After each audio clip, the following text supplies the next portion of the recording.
Answer writing का सबसे basic rule क्या है उसको साथ में लेके चलता हूँ। बेसिक रूल क्या है, ये आपके सामने क्वेश्चन है 150 वर्ड का, वहां पे 2 पेज हमारे पास खाली है। तो आपके मन में बहुत सारे डाउट है, ये लाइनें खिंची हुई है, मैंने आपको पहले बताया कि यहाँ पे अपना इंट्रो आएगा, बाकी यहाँ पे बॉडी पार्ट शुरू करेंगे यहाँ से लिखना, और बॉडी पार्ट कहां तक जाता है, बॉडी पार्ट जब तक यहाँ कंक्लूजन लिखते हैं लास्ट तक, है ना। तो ये आपका अलाइनमेंट होता है, स्ट्रक्चर होता है आंसर का। यहाँ आपने इंट्रो लिखा 3-4 लाइन में, बढ़िया से इंट्रो लिखा, आराम से स्पेस देके, फिर बॉडी पार्ट में जो क्वेश्चन पूछे गए हैं, जैसे एग्जाम्पल के लिए यहाँ क्या पूछा है कि सत्यनिष्ठा जो है ना, इंटीग्रिटी, प्रोबिटी, याद रखना कई बार ये वर्ड भी इंग्लिश वाले थोड़े से अलग आते हैं। यहाँ पे प्रोबिटी का मतलब ईमानदारी भी होता है, कई बार सत्यनिष्ठा भी होता है। जैसे कल बच्चे बोल रहे थे कि सर सिंपैथी इम्पैथी, उनमें ज्यादा फर्क नहीं होता है, आप उनके इर्द गिर्द भी लिखोगे ना तो कोई दिक्कत नहीं है। और वैसे भी क्या होता है, कई बार यूपीसी फिर आपत्ति मांगता है। जैसे हमने मेंस की एग्जाम दी, हमने ये देखा कि इंग्लिश का अनुवाद अलग था, हिंदी का अनुवाद अलग था, तो आपसे आपत्ति मांगता है 7 दिन के अंदर, और आप उनको बताओगे यूपीसी को सर कि आपके इंग्लिश वाले में अलग था, हिंदी में अलग था, आपको बोनस मार्क्स में मिलते हैं वहां पे। ऐसा होता है। निबंध के पेपर में ऐसा हुआ था एक बार कि बिल्कुल गलत था, और जो लोग लिख के आए भाई उनको तो फिर बिल्कुल गलत लिखा होगा उन्होंने, क्योंकि अनुवाद बिल्कुल गलत था। आपने प्रीलिम्स पे भी देखा होगा कई बार अनुवाद गलत आते हैं। इस साल भी 2-3 क्वेश्चन ऐसे थे जिनका हिंदी में अनुवाद गलत था, इंग्लिश में लगता, उनके बोनस मार्क्स मिलते हैं, चिंता मत करा करो। मेंस में तो विशेष मिलते हैं, प्री का मुझे पता नहीं है, तो बेफिक्र हो। आपने यदि हिंदी में जैसे यहाँ पे जैसे था कल इम्पैथी था, इम्पैथी का मतलब होता है समानुभूति, है ना, समानुभूति होता है इम्पैथी, और सिंपैथी का मतलब होता है सहानुभूति। ठीक है, यूपीसी ने क्या लिखा था, इम्पैथी रूप लिखा था सहानुभूति, है ना। तो आप उस पर भी लिखते हो तो नंबर आपको मिलने वाले, कटेंगे नहीं, उसकी चिंता मत करना। कभी कभी ऐसा होता है 1-2 क्वेश्चन में अनुवाद को लेकर, और वो भी आसपास के जो वर्ड होते हैं, प्रोबिटी, इंटीग्रिटी, ऐसी चीजें आती है ना, उनमें हो सकता है, लेकिन आंसर आपका सही जाने वाला है। ठीक है, तो इस क्वेश्चन को तोड़ते हैं, बहुत अच्छे से तोड़ते हैं। तो सत्यनिष्ठा का क्वेश्चन आपको पता है, तो सत्यनिष्ठा को आप कहां बताओगे, इंट्रो में। इंट्रो में आप सत्यनिष्ठा को बता दोगे। सत्यनिष्ठा क्या है, आप सिंपल परिभाषा लिखो, रटो मत। सत्यनिष्ठा, सत्यनिष्ठ होकर काम करना। आप कह सकते हो मन, वचन और क्रम से ईमानदार होना, ऐसा भी हो सकता है। सत्यनिष्ठा की अक्सर हम परिभाषा देखते हैं कि सत्यनिष्ठा क्या है, कि जब आपको कोई नहीं देख रहा हो उस समय ईमानदारी दिखाना सत्यनिष्ठा है। आप कह सकते हो आपके नैतिक मूल्य और नैतिकता ही सत्यनिष्ठा है ना। बहुत सत्यनिष्ठा की अनेक परिभाषा है, ये जरूरी नहीं है कि आप सत्यनिष्ठा की परिभाषा किताबी वाली लिखो। आप क्या समझते हो सत्यनिष्ठा का, आपने चैप्टर पढ़ा, आपका माइंड क्या गेन कर रहा है वहां से, सिंपल परिभाषा लिखो। तो सत्यनिष्ठा क्या है, अभी हम कितना डिस्कस कर चुके हैं, 3-4 लाइन में आपकी परिभाषा आ गई, या सत्यनिष्ठा कोई कोटेशन है तो वो आ गया। अब बॉडी पार्ट किसके बारे में, बॉडी पार्ट क्या कहता है कि जो प्रभावी शासन प्रणाली है ना, प्रभावी शासन प्रणाली यानी effective system of governance. Effective system of governance क्या होता है, इफेक्टिव कैसे होगा, एक तो त्वरित शासन होगा। आजकल ऑनलाइन का जमाना चल रहा है, जैसे आप कोई भी सरकार की योजना का लाभ लेना चाहते हैं तो घर बैठे लाभ ले सकते हैं, या ई मित्र पर जाकर, गांव में जाकर आराम से ऑनलाइन सुविधा का लाभ ले सकते हैं। इफेक्टिव, इसके अलावा समस्या समाधान होना चाहिए, उसमें भ्रष्टाचार नहीं होना चाहिए, गुड गवर्नेंस होना चाहिए। ये कैसे होगा, प्रशासनिक अधिकारी क्या होंगे, सत्यनिष्ठ होंगे, तभी होगा। समझ गए ना बात। तो यदि सत्यनिष्ठा नहीं होती है तो इफेक्टिव शासन प्रणाली को कितना नुकसान हो सकता है। कई देशों के एग्जांपल देके बता सकते हो, वहां पे सही से लोकतंत्र ही नहीं है, डेमोक्रेसी वहां सही नहीं है, तो वहां पे गुड गवर्नेंस कैसे होगा। अफ्रीकन सोसाइटी जैसी ऐसी है, भारत के अंदर गुड गवर्नेंस के एग्जांपल बहुत अच्छे हैं। तो हमारे यहाँ सत्यनिष्ठा है, सरकार ने ऐसा प्रबंधन कर रखा है, नए नए सुधार हो रहे हैं। लोक सेवकों के लिए आपने देखा होगा आजकल तो ऐसा चल रहा है, भ्रष्टाचार के भी कुछ कानून आ गए हैं, विसल ब्लोअर जो एक्ट आ चुका है, आरटी आ चुकी है।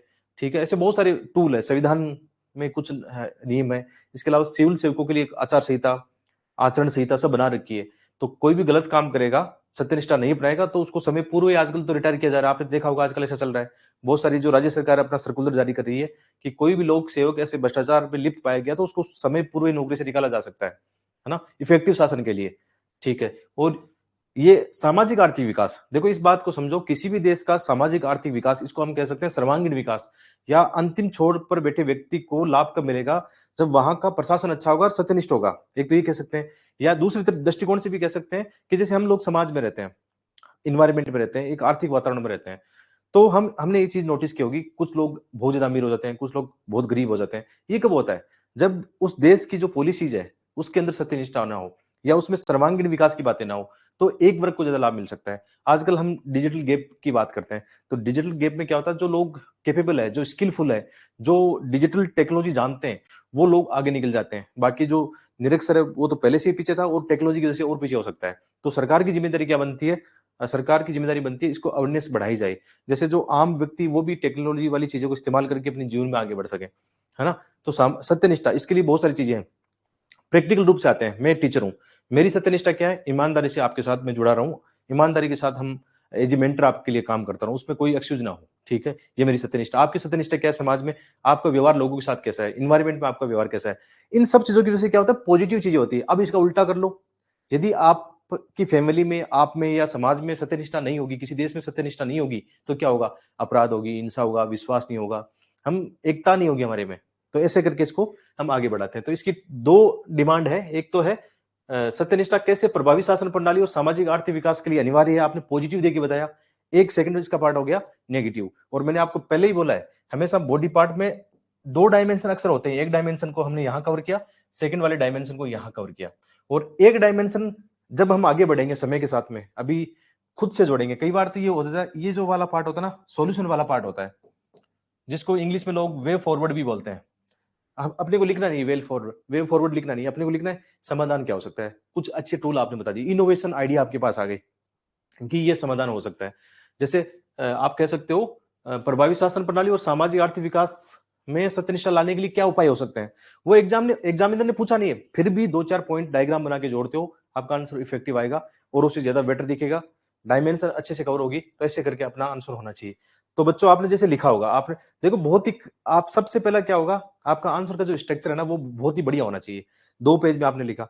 बहुत सारे बच्चे अभी जो आंसर राइटिंग कर रहे हैं ना यार, इसमें नहीं कर रहे हैं। जैसे ये मेरे पास कॉपी पड़ी है ना आंसर राइटिंग की, जब मैं खुद है ना आपके सामने अभी जैसे मेंस की तैयारी कर रहा हूँ, ये कॉपी मार्केट में मिलती है, मंगा लो दिल्ली से। मैंने आपको नंबर भी दिया है, जो राजेश बुक डिपो, उनसे मंगा लो, या कहीं भी मिलती है आपके इलाहाबाद, प्रयागराज, जयपुर, सब जगह मिलती है।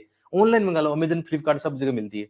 ठीक है, मंगा लो। अब आपका एक्सक्यूज है कि सर हम नहीं मंगा सकते, गाँव में बैठे हैं, तो ऐसी कॉपी खुद बना लो, दोनों तरफ लाइन खींच लो, है ना, दोनों तरफ। और आप गूगल करना यूपीएससी की मेंस की सैंपल कॉपी, वैसी की वैसी कॉपी बना लो, खुद बना लो घर पे बैठ के, स्केल से लाइन खींच के बना लो, कोई एक्सक्यूज नहीं होना चाहिए। आप में से जो बच्चा मुझे कभी कभी रिव्यू के लिए भेजता है ना, वैसे मुझे अभी टाइम में, मैंने पहले बोला इसमें रिव्यू सेशन नहीं शामिल था, फिर भी मैं अपना अपना बच्चों के लिए पूरा प्यार है, अपना पूरा देता हूँ टाइम, है ना। ठीक है, तो कोई भी ऐसी भेजेगा ना, एक तो बच्चे क्या करते हैं, फोटो में भेजते हैं। फोटो में कहाँ से देखो यार, प्रॉपर पीडीएफ बनाओ, प्रॉपर आंसर राइटिंग का जो पेज है उसमें लिखो। ऐसे मत करो, मैं चाहिए कि देखूंगा नहीं, उस मैसेज को देखूंगा नहीं जिसमें फोटो भेज रखी है या प्रॉपर अलाइनमेंट के साथ उसने आंसर नहीं भेजा है। चाहे आप लिखो मत कुछ भी, चाहे आपको थोड़ा बहुत भी आ रहा है, लेकिन प्रॉपर अलाइनमेंट, क्योंकि सुधार कैसे होगा, मैं आपको कैसे सजेशन दूंगा फिर, है ना। तो इस बात का ध्यान रखना। अभी मैं खुद आंसर राइटिंग करने लगा हूँ, इथिक्स सेम आपके साथ ही मेरा कंप्लीट हो जाएगा। मेरे सेशन इस हिसाब से मैंने प्लान किए कि क्योंकि प्रबंधन मुझे भी करना है, as a teacher, as a student मुझे करना है प्रबंधन, तो सारे के सारे सेशन मैंने ऐसे डिजाइन किए अभी 2 ढाई महीने मेंस के एग्जाम तक, कि मेरा भी सिलेबस कवर हो जाएगा आराम से, और आपका भी टाइम बिल्कुल भी खराब नहीं होगा, और डेडिकेशन ज्यादा रहेगा उल्टा। ठीक है, तो ये हम बात कर रहे थे, आपने ऐसा किया होगा, मोस्ट ऑफ ने ऐसा किया होगा। और इन वर्ड की चिंता मत करना, वेस्ट विशेषकर आप गूगल करोगे इन वर्ड को, जैसे विवेचना मतलब होता है पक्ष विपक्ष होता है।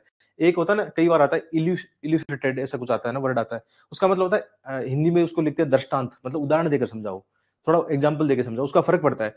जैसे एक क्वेश्चन मैंने दिया था आपको इन्वायरमेंट एथिक्स वाला, उसमें आया था ना कोई एक दृष्टांत देकर, या उसको इल्यूस्ट्रेटेड ऐसा कुछ लिखा हुआ है ना इंग्लिश में, एक्सप्लेन करो, एलिब्रेट करो, तो एलिब्रेट में भी आप एग्जाम्पल देकर एलिब्रेट कर सकते हो उसको, ऐसा होता है कभी कभी। ठीक है, तो वो कुछ कुछ वर्ड में जब मैं क्वेश्चन पढ़ूंगा खुद के लिए भी, है ना, आपके लिए लेके आऊंगा, तो मैं इसका गूगल करके समझ लूंगा उस चीज को। हालांकि मैंने पहले भी आपको बोला था कि जब रियल एग्जाम, जैसे मैंने भी 4 मेंस लिखे, उतना फर्क कभी देखा नहीं इनमें ज्यादा, बस फ्लो में आके हम लिखते हैं। हाँ, लेकिन थोड़ी सी जानकारी हो तो हो सकता है अपन ज्यादा इफेक्टिव उसको कर सकते हैं, तो हम भी इसको भी नहीं छोड़ेंगे, टेल वर्ड को भी साथ में लेके चलेंगे। ठीक है, और खुद भी कभी कभी गूगल कर लेना, जो वर्ड आए ना टेल वर्ड, इसको कर लेना। तो ये हमारा था, वो निष्कर्ष मैंने आपको बोला था लास्ट में, अच्छा सा पॉजिटिव निष्कर्ष डालना है। निष्कर्ष डालने से एक्चुअल में होता क्या है, एग्जामिनर जब आपको लास्ट में पढ़ रहा होता है, एग्जामिनर क्या करेगा, आपके पॉइंट देखिए यार, बढ़िया से लिखा है, सुंदर सुंदर राइटिंग है, कीवर्ड है, डायमेंशन है, यहाँ पे सेकंड पार्ट कवर किया है, बढ़िया बढ़िया। और यहाँ पे जब आके देखेगा ना, यहाँ पे वो आप में एक चीज देखना चाहता है कि आप में एक सिविल सेवक बनने की एक क्षमता, बौद्धिक क्षमता, विवेक, बुद्धि है कि नहीं। कैसे, यहाँ पे आप बोलोगे, लिखोगे, लास्ट में कुछ लाइन लिखोगे ना, एक तो ऐसी लाइन होती है कि ऐसे ही लिख दिया, इस प्रकार कह सकते हैं, ये हो गया, है ना। एक लाइन ये हो सकती है कि उपयुक्त विश्लेषण के आधार पर हम कह सकते हैं कि यदि हमारी सोसाइटी, देश में सत्यनिष्ठा आती है, तो निश्चित रूप से न केवल हमारे संवैधानिक मूल्य, जिसमें न्याय, स्वतंत्रता, समानता का पालन हो सकता है, बल्कि अंतिम छोर तक बैठे व्यक्ति को विकास का लाभ मिल सकता है, यानी सर्वांगीण विकास। लास्ट में चिपका दो, सबका साथ, सबका विकास, सबका विश्वास। अच्छी लाइनें आई ना, ये एक साधारण था बिल्कुल, टटरा एक गया एकदम कीवर्ड के साथ में। इस बात को समझना, जो मैं साथ लेके चलूंगा, हर एक दिन इंप्रूवमेंट आएगा, हर एक दिन। तो एथिक्स में क्या होता है, मैंने आपको पहले बता दिया था, इंट्रो किससे लिखो, कोशिश करो जो अपनी शब्दावली है सिलेबस की, जैसे सत्यनिष्ठा है, इंट्रो लिख दो, या कोटेशन आपको लगता है सत्यनिष्ठा कोटेशन है वो लिख दो।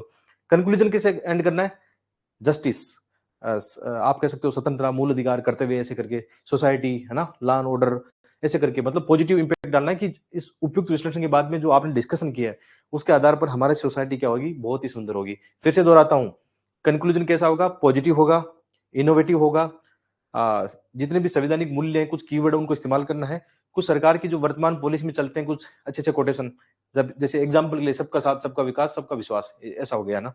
और भी हो सकते हैं, सत्यमेव जयते, या कुछ भी ऐसे जो बोलते हैं ना, वसुदेव कुटुंबकम, ऐसा कुछ लेते हैं हम, अच्छे वर्ड के साथ एंड करना है। समझ गए ना आप? तो ये तो मैंने आपको रफली समझा दिया। अब आते हैं अपने मॉडल आंसर पर। यानी आपका यहाँ 3 तरीके से क्वेश्चन को डील कर रहे हो। सबसे पहले आपके पास मौका है, 7-8 मिनट मिल रही है, माइंड मैपिंग कर रहे हो, जरूरी है। अदरवाइज सीधा आपको मैं बताऊं तो उतना ग्रहण नहीं करोगे जितना आप खुद प्रैक्टिस करके करोगे। आपने हो सकता है इसमें बहुत मेरे से भी अच्छा लिखा होगा, हो सकता है आपने बहुत गंदा लिखा होगा, हो सकता है आपने मीडियम लिखा होगा, लेकिन आपको तरीका मिल जाएगा। सेकंड, हम करेंगे कि इसको मैं डील कैसे करता। थर्ड, जैसे मैंने कैसे मॉडल आंसर लिखा, हो सकता है मेरा मॉडल आंसर इससे अलग हो, क्योंकि मॉडल आंसर क्या होते हैं, बदलते रहते हैं, कोई फिक्स नहीं होता है। प्रैक्टिकल मॉडल आंसर लिखते रहो बस। चलिए,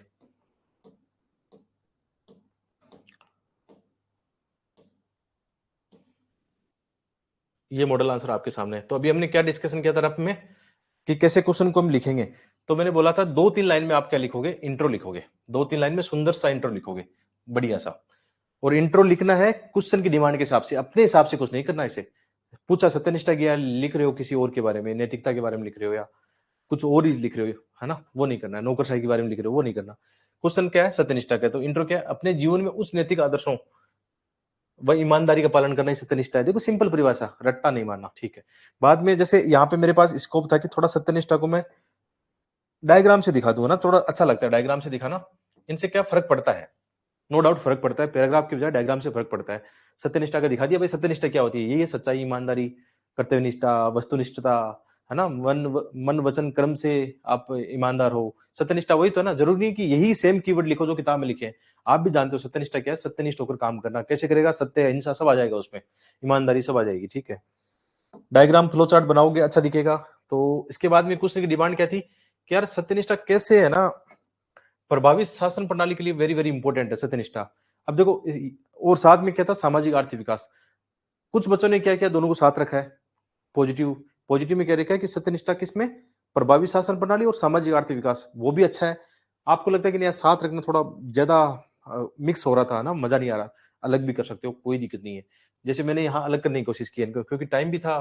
टाइम और स्पेस बहुत ध्यान रखना, 150 वर्ड के 2 पेज खाली है तो 2 पेज का ध्यान रखना। ओके, तो प्रभावी शासन प्रणाली में इनको कैसे ध्यान रखेंगे हम, ठीक है। हेडिंग ऊपर है आपके सामने। तो देखो, इसको हमने लिखा है पॉजिटिव तरीके से कि यदि हम सत्यनिष्ठा होगी प्रभावी शासन प्रणाली में, क्या होगा, हम जो हमारे संवैधानिक आदर्श है, न्याय, स्वतंत्रता, समानता, इनका व्यवहार में प्रयोग कर सकते हैं। अदरवाइज क्या होगा, इनका उपयोग ही नहीं होगा और प्रशासन अच्छा नहीं होगा। दूसरा, संसाधनों का सदुपयोग, ये बहुत जरूरी है। अदरवाइज क्या होगा, समाज में भ्रष्टाचार होगा, या मतलब जो आप कह सकते हैं नौकरशाही में ऐसा भ्रष्टाचार होगा, इफेक्टिव शासन प्रणाली नहीं होगी। आगे कह सकते हैं वंचित वर्ग का फिर तो कल्याण संभव ही नहीं है, क्योंकि सरकारी योजनाओं की पहुंच ही नहीं हो पाएगी। इसमें भी फिर लूप होल हो जाएंगे, लीकेज हो जाएंगे। आपने देखा होगा बहुत सारे एग्जाम्पल देखे, जैसे अक्सर यहाँ पे एग्जाम्पल लिखना होता तो झारखंड का अक्सर केस चलता है ना, केस स्टडी में चलता है कि एक बच्ची थी, उसके पास पीडीएस से जुड़ी हुई थी, लेकिन उनके पास डॉक्यूमेंट नहीं थे। तो जो वहां का अधिकारी, उसको ये डिसीजन लेना चाहिए था कि मुझे इनकी हेल्प करनी है, सत्यनिष्ठा, ईमानदारी या एक लीडरशिप क्वालिटी दिखाते हुए, लेकिन नहीं हुआ और उनको खाना नहीं मिला, तो उनकी डेथ हुई। आपने देखा होगा भूख से उनकी डेथ का काफी चर्चा में रहा था। एग्जाम्पल देके हमने समझा दिया। और क्योंकि प्रशासन का एग्जाम्पल है तो वही देना चाहिए हमें। और जैसे सत्यनिष्ठा में और एग्जाम्पल प्रशासन का कैसे लाएं, आप प्रशासन में ला सकते हो, डॉक्टर कलाम का ला सकते हो, आप ई श्रीधरन का ला सकते हो, मेट्रो मैन का। कैसे वो सत्यनिष्ठ थे अपने काम के प्रति, तभी तो भारत के अंदर कितना डेवलपमेंट अच्छा हुआ वहां पे। तो सत्यनिष्ठा कैसे एक प्रभावी शासन को अच्छा बनाएगी। आप चाहो तो जो अपने गांव में जो एग्जाम्पल होते हैं, आप कह सकते हो पटवारी, ग्राम सेवक, इनका भी एग्जाम्पल ले सकते हो कि कैसे इफेक्टिव वो शासन ला सकते हैं। आप ऑनलाइन किसी लोक सेवाओं का एग्जाम्पल दे सकते हो, बहुत सारे एग्जाम्पल हो सकते हैं इसमें। ठीक है, सत्यनिष्ठा का, क्योंकि प्रभावी शासन प्रणाली की बात चल रही है ना, सुशासन लाना है उसकी बात चल रही है, तो सत्यनिष्ठा बहुत जरूरी है। बहुत सारे एग्जाम्पल है जो अक्सर हम मणिपुर या नॉर्थ ईस्ट का एग्जाम्पल देखते हैं, जो आर्मस्ट्रांग पाम का देते हैं कि उन्होंने कैसे सड़क बनाई। बहुत सारे एग्जाम्पल, बहुत सारे, आपके पास कमी नहीं है एग्जाम्पल के लिए। और बहुत सारे बच्चे बोल रहे हैं सर एग्जाम्पल कहाँ से लाएं, तो एग्जाम्पल कहाँ से लाओगे? न्यूज़पेपर डेली पढ़ते रहो, यदि आदत है आपकी पढ़ने की। मेरा ऐसा रहता है कि न्यूज़पेपर मैं निकाल लेता हूँ, जैसे अभी टाइम कम मिल रहा था, लेकिन अभी 2 ढाई महीने न्यूज़पेपर जरूर पढ़ूंगा, ताकि मेंस के एग्जाम में मेरे एग्जाम्पल नए हो, पुराने नहीं। और जो भी मैं एग्जाम्पल बनाऊंगा अपने लिए, वो पीडीएफ में आपके साथ शेयर कर दूंगा। जैसे मैं अभी एक क्या करूंगा, अगले नेक्स्ट मतलब 70-80 दिन की एक डायरी डालूंगा अलग से, है ना, जिसमें क्या करूंगा, मिक्स एग्जाम्पल रहेंगे कि हो सकता है कोई डाटा भी हो गया, हो सकता है उसमें कोई इथिक्स का एग्जाम्पल हो गया, कोई डायग्राम हो गया, फ्लो चार्ट हो गया, कोई केस स्टडी हो गई, कोई एग्जाम्पल हो गया। एक मिक्स डायरी बनाऊंगा, जो अक्सर मैं शेयर करता था पहले भी, आपको पुराने समय में भी शेयर की गई थी, आज से 2-3 साल पहले वो, लेकिन वो पुरानी हो गई, रहने दो। और एथिक्स में उसके एग्जाम्पल डाल भी दिए। अभी मैं आज से कल से जैसे टाइम मिलेगा, एक डायरी डालूंगा, उसमें वो डायरी में आपको शेयर करूंगा कैसे मेंस की तैयारी करते हैं। एक्चुअल में क्या होता है, जैसे मुझे जहां तक लगता है कि ये आने वाले 2-3 महीने है ना, जैसे एक तो मंथली मैगजीन विजन से सारा लेना पड़ेगा, और न्यूज़पेपर का सारा लेंगे। न्यूज़पेपर में नए नए एग्जाम्पल रहते हैं, हर चीज के एग्जाम्पल रहते हैं, गवर्नेंस के भी रहेंगे, सोसाइटी के रहेंगे, एथिक्स के रहेंगे, ज्योग्राफी के रहेंगे, सारे एग्जाम्पल मुझे एक ही जगह मिल जाएंगे, और उनका ही इस्तेमाल करना है। जब एग्जामिनर कॉपी चेक करता है, जब उसको नए एग्जाम्पल मिलते हैं, क्योंकि वो भी न्यूज़पेपर पढ़ता है, डेली पढ़ता है, अदरवाइज कॉपी चेक करेगा तो उसको भी मजा ही नहीं आएगा कि यार मैं इतना नॉलेज ही नहीं है मुझे करने के। तो सभी लोग पढ़ते हैं ऐसा ना। तो आपको भी इस बात का ध्यान रखना है। क्या ध्यान रखना है? कि नए एग्जाम्पल कलेक्शन करते रहो, न्यूज़पेपर से करते रहो या वेबसाइट से करते रहो, जो आप पढ़ते हो। कोई भी किताब पढ़ रहे हो, मान लो कई बार आप है ना एक्स्ट्रा किताब भी पढ़ते हो, कई बच्चे क्या करते हैं जिनकी हैबिट है, अच्छी अच्छी किताबें हैं, हालांकि मेरे रूम में भी रखी हो, आप देख रहे हो किताबें, कभी कभी आदत होती है तो वहां से कोई कोटेशन देख लिया, ऐसे करके, ये कहना चाहता हूँ। ठीक है, तो आप समझ गए ना कैसे पॉजिटिव इसका रहेगा। अभी मैं थोड़ा एक्सप्लेन कर रहा हूँ तो थोड़ा टाइम लग रहा है, और मुझे ऐसा लगता है 2025 वाले बच्चों को थोड़ा टाइम टेकिंग लेना ही चाहिए। जैसे मैं अभी थोड़ा एक्सप्लेन करने में टाइम ले रहा हूँ, तो ये जरूरी है आप लोगों के लिए, आपकी बुद्धि के विकास के लिए, विवेक के लिए, और आंसर राइटिंग की मेच्योरिटी के लिए बहुत जरूरी है। अदरवाइज तो मैं आता अभी खड़ा खड़ा करके चला जाता हूँ, उससे फायदा नहीं होता। अभी हमें क्या करना है, बहुत ही गहराई में बात करनी है। अभी क्या होता है, जैसे सत्यनिष्ठा, सत्यनिष्ठा से क्या होगा, यदि हम इसको सामाजिक आर्थिक विकास के साथ जोड़े। अब हम जानते हैं इसमें समाज भी है और आर्थिक विकास भी है, बहुत ही पॉजिटिव है। समाज में इसका मतलब, समाज में आप व्यक्तिगत एग्जाम्पल दे सकते हो, किसी सोसाइटी का एग्जाम्पल दे सकते हो। जैसे सत्यनिष्ठा वाली सोसाइटी में एग्जाम्पल दो तो इंडिया के एग्जाम्पल बहुत सारे हो सकते हैं। कि महाराष्ट्र में जैसे मैंने एक लाइब्रेरी वाला एग्जाम्पल दिया था, कि लोगों ने, वहां के समाज ने देखा कि बच्चों के भविष्य के लिए हमें लाइब्रेरी बनानी चाहिए। बहुत ही शानदार है लाइब्रेरी विलेज की कॉन्सेप्ट, लिख दो एग्जाम्पल देके। नॉर्थ ईस्ट के जो एग्जाम्पल है कि वहां पे दुकानों पे कोई रहता ही नहीं है, जिनको सामान लेना है ले लेते हैं और पैसा टोकरी में रख के चले जाते हैं। वहां पे उनकी कीमत लिस्ट लगी होती है, वो डाल दिया आपने। और क्या आ सकता है, समाज का एग्जाम बुढ़ान का दे दो, हैप्पीनेस का। तो समाज में सत्यनिष्ठा है ना। आर्थिक दृष्टिकोण से कैसे देखें, कि आर्थिक दृष्टिकोण में ये बात सही है कि संसाधनों पर किसी एक का कब्जा ना हो। अदरवाइज क्या होगा, वही वंचित वर्ग का कल्याण नहीं होगा। आपस में मिलके ऐसा करना होगा, सरकार की पॉलिसी भी वहां पे इंपॉर्टेंट हो जाती है। तो ऐसे करके आप एग्जाम्पल दे सकते हो, इन्वायरमेंट को भी इसमें शामिल करो। तो वही बात है, इससे क्या होगा, वंचित वर्ग के प्रति यदि कल्याण होगा, संवेदना होगी, तो उस अंतिम छोर तक विकास पहुंचेगा।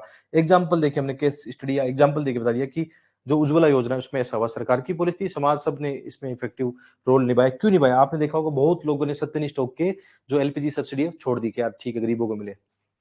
चीज नोटिस करने वाली है ना, कैसे हमने इंटीग्रेट किया इस चीज को। अल्पसंख्यक वर्ग का, हम हमारी जिम्मेदारी बनती है सभी समाज वालों की, कि हम किसी जो अल्पसंख्यक है उनका सपोर्ट करें, ऐसा नहीं उनको सताएं, है ना। कई बार ऐसी होती है विचारधारा, या कई कई चीजें हो जाती है, दंगे भड़क जाते हैं।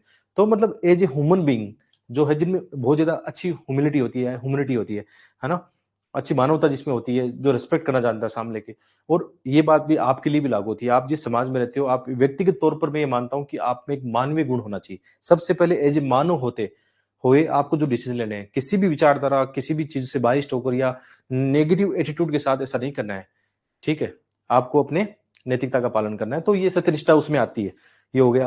पारिवारिक मूल्य है, जैसे हम अक्सर देखते हैं महिलाओं के खिलाफ हिंसा क्यों देखने को मिलती है, इसका मतलब हमारी सोसाइटी में अभी भी वो चीजें हैं, मतलब नैतिकता का पालन नहीं हो रहा है, जो पारिवारिक मूल्यों का जो विकास होना चाहिए था नहीं हो पा रहा है। कितनी घटनाएं आम दिन देखते हैं हम, ऐसा होता है। ठीक है, साथ में इन्वायरमेंट को भी साथ लेके चलना है, तभी तो सस्टेन डेवलपमेंट कैसे हासिल होगा, सत्यनिष्ठा के साथ में इन्वायरमेंट को जोड़कर। ठीक है, इसके लास्ट में जो नेगेटिव पक्ष मैंने बताया था कि एक नेगेटिव पक्ष भी लिखना है। अब देखो 2 पेज में कितनी बातें आ गई। अदरवाइज आप पैराग्राफ लिखते, 3-4 पैराग्राफ आता, एक तरफा आंसर लगता, 2 नंबर मिलते 10 में से, इसमें कम से कम 5 नंबर तो गेन करेंगे। 5 से नीचे इसमें क्वेश्चन में नहीं मिलेगा, 6 भी मिल जाए तो बहुत बढ़िया है। तभी तो 130 की रेंज में पहुंचेंगे, 130 135 आ जाए, बहुत अच्छी बात है। हिंदी मीडियम के बच्चे यही तो गेन करेंगे नंबर, ऐसे राइटिंग ऑप्शन सब्जेक्ट और इसमें। बाकी जीएस 1-2 का तो 3 का तो बुरा हाल रहता है हिंदी मीडियम में। कितनी कोशिश कर लो, मार्क्स ही नहीं आते। मैंने कितनी ट्राई की 4 मेंस में, एक बार लकीली जीएस फेस्ट में आ गए थे 116। बाकी तो मतलब बहुत मुश्किल से पहुंच पाए, 100 के आसपास पहुंच जाए तो हम तो खुशी मनाते हैं। कि हिंदी मीडियम में जीएस में 420 आ जाए तो काफ़ी है। बहुत अच्छा है, 420 से प्रॉपर आईएएस बनने के चांसेस बन जाते हैं आपके 420-25 में। लेकिन हमारी कोशिश होगी, यदि ऐसे प्रयास किए तो मुझे लगता है 430, 40, 50 तक हम भी पहुँच सकते हैं। ऐसी बात नहीं कि नहीं पहुँच सकते हैं। ये भ्रांतियाँ हैं मार्केट में कि नहीं पहुँच सकते हैं, है ना? पहुँच सकते हैं, क्योंकि मैंने एक चीज़ नोटिस की इसमें कि मैंने इंडिविजुअल लोगों के अलग-अलग पेपर में मार्क्स देखे हैं। जैसे चलो मेरे 415 एक बार आए थे, 412-15, तो उसमें एक पेपर में जैसे जीएस 2 में 90 आ गए थे उस साल। लेकिन मेरे एक दोस्त के फिर उसमें 125 भी थे। तो ये होता है ऐसा। जैसे किसी के एथिक्स में ज़्यादा आ गए, किसी के कम आ गए। लेकिन किसी एक व्यक्ति के सभी पेपर में आ जाए ना कि 120 सब में आ जाए, तो क्यों नहीं आ सकते? लाने वाला होना चाहिए, हम लाएँगे, आप लाओगे, मेहनत करोगे तो। भ्रांतियाँ नहीं है, कोशिश करेंगे, ठीक है? तो समस्या क्या थी? यदि सत्यनिष्ठा का अभाव होता है, तो यहाँ पे आप मेरे पास देखो, आप आगे जाते थे आपने देखा होगा, मेरे पास स्पेस नहीं था, इसलिए मैंने इनको अलग नहीं लिखा। अब मुझे टाइम का भी ध्यान रखना है कि मेरे 7-8 मिनट खत्म होने वाले हैं और मेरा स्पेस भी खत्म होने वाला है। तो ये टाइम और स्पेस हमेशा माइंड में रखना कि मुझे कितना स्पेस दिया गया है और कितना टाइम मेरे पास है एग्ज़ाम के दौरान और प्रैक्टिस करते समय। तो इन दोनों को साथ ले लिया कि यदि अभाव होगा तो क्या होगा? भ्रष्टाचार होगा, कुशासन होगा। अब मेरे पास ना तो एग्ज़ाम्पल के लिए टाइम है, ना डाटा के लिए टाइम है, बस अब पॉइंट लिखो बस। क्योंकि अच्छी बातें हमने ऊपर कर ली है, बहुत अच्छे से इलैबोरेट कर दिया हमने। और सामाजिक आर्थिक विकास में इसको नुकसान क्या होगा? वही बात है, नुकसान लोकतंत्र को, पर्यावरण को, भेदभाव, समाज में एकता का भाव, ये सब चीज़ें आएगी इसमें। और लास्ट में आपका कंक्लूजन वही जो बोला था आपको कि 2-3 लाइन में लिखो, बेस्ट लिखो लेकिन। जैसे अतः कहा जा सकता है कि सत्यनिष्ठा हमारे देश में न्याय, एकता, अखंडता व भाईचारे को बढ़ाने में के साथ-साथ देश के सतत समावेशी विकास के लिए ज़रूरी है। कीवर्ड को जैसे यहाँ पे मैंने अंडरलाइन नहीं किया, गलती थी ये। ये गलती फाइंडिंग होनी चाहिए कि अंडरलाइन करो इनको, सत्यनिष्ठा। अब एग्जामिनर क्या देखेगा? न्याय, एकता, अखंडता। एग्जामिनर को मजा आएगा या क्या कीवर्ड लिखे हैं बच्चे ने? भाईचारा, सतत समावेशी विकास, अच्छे कीवर्ड। अच्छे कीवर्ड और एग्जाम्पल को अंडरलाइन कीजिए। आप वहां पे कोई भी एग्जामिनर जो होता है, मुझे नहीं लगता आपकी वर्ड बाय वर्ड पढ़ता होगा। कितनी कॉपी चेक करते हैं वो, थक जाते हैं। तो एक आइडिया लेते हैं कि अच्छा, आंसर का स्ट्रक्चर अच्छा है, हाईलाइट कर रखा है, एग्जाम्पल अच्छे हैं जो आपने हाईलाइट कर रखे हैं, कीवर्ड अच्छे हैं, बस आपका आंसर अच्छे मार्क्स। तो ऐसे मिलता है, ठीक है। तो इसको कैसे डील करेंगे? वही अपना तरीका है, ठीक है। मैं आपको ऐसे ही तरीके से समझाने की कोशिश करता हूँ। 2 पेज हमारे पास होते हैं। जैसे कई बच्चे क्या सवाल कर रहे हैं कि सर 150 वर्ड में कितने पेज आते हैं? तो 150 वर्ड में यूपीएससी में ये 2 पेज आते हैं, 1 पेज, 2 पेज। 250 वर्ड में पेज कितने आते हैं? 3 पेज आते हैं, 1, 2 और 3 पेज आते हैं, 250 वर्ड में।